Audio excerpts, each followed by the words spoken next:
ანტიკორუფციული ბიუროს უფროს სოციალურ ქსელში ცნობადობის გაზრდა უნდა.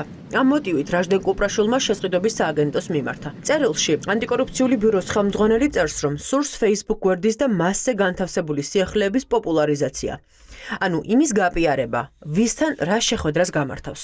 ეს მაშინ, როდესაც ამ დრომდე არ გვაქვს ინფორმაცია ანტიკორუფციული ბიუროს შექმნის დღიდან დღემდე გამოიკვლიეს თუ არა რომელიმე სახელმწიფო უწყებაში კორუფციული რისკები.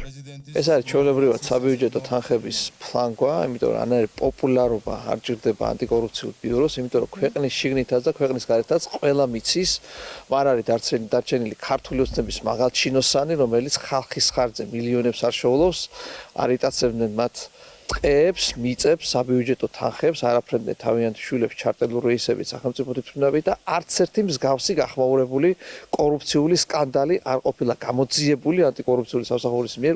რაჟდენ კუპრაშვილი ფიქრობს, რომ Facebook-ს ყველაზე მეტი მომხმარებელი ჰყავს. სწორედ ამ მიზნით მისი საქმიანობის გაპიარება სახელმწიფო ბიუჯეტიდან 30,000 ლარი დაჯდება. ოპოზიციას უჩნდება კითხვა, რატომ ვაპიარებთ უწყებას, რომელიც კორუფციასთან ბრძოლის მიზნით შეიქმნა, თუმცა არაერთი მტკიცებულების მიუხედავად არაფერი გაუკეთებია. მეტიც, 2024 წლის საპარლამენტო არჩევნების წინ ბიუროს ხელმძღვანელმა სადამკვირვებლო ორგანიზაციები პოლიტიკურ პარტიებად გამოაცხადა. არა მარტო რეკლამაში დახარჯული თანხა არის არამიზნობრივი, არამედ ზოგადად რაჟდენ კუპრაშვილის დანიშვნა არის არამიზნობრივი, იმიტომ რომ ჯერ უკვე ტვირთად დაგვემატა საქართველოს მოქალაქეებს რაჟდენ კუპრაშვილის რჩენა, მისი ხელფასი, საწვავი, ავტომობილი, მძღოლი, კაბინეტი, ახალი შენობა. ეხლა რაჟდენ კუპრაშვილის ფოტოებში უნდა გადავიხადოთ კიდე გარკვეული თანხა, ადამიანი, რომელიც საერთოდ არაფერს არ აკეთებს სახელმწიფოში, ანუ არსებობს თანამდებობის პირი, რომელსაც არაფერი არ ავალია. უკვე ერთი თვეარაც ანტიკორუფციული ბიუროს ვებგვერდზე აღარ არის მარტივად ხელმისაწვდომი ინფორმაცია საჯარო მოხელეების დეკლარაციებთან დაკავშირებით. დაინტერესებულ პირებს აღარ აქვს შესაძლებლობა მარტივად მიიღონ ინფორმაცია თანამდებობის პირთა ქონებრივ მდგომარეობაზე. ამ ინფორმაციის მისაღებად ანტიკორუფციულ ბიუროს 10 დღიანი ვადა აქვს დაწესებული.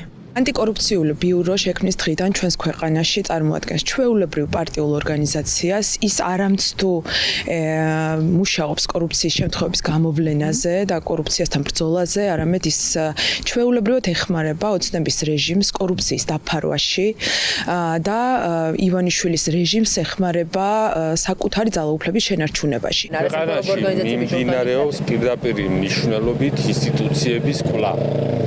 დაკეტილია არა მარტო დეკლარაციებთან წვდომა, დაკეტილია ასევე მოძრავი ქონებების ინფორმაციის მიღება შინაგან საქმეთა სამინისტროსთან, ანუ ავტომობილების ფლობელების ინფორმაცია და ასევე სიმპტომატური ხდება ყველა ინსტიტუციაში საჯარო ინფორმაციის ხელმისაწვდომობა.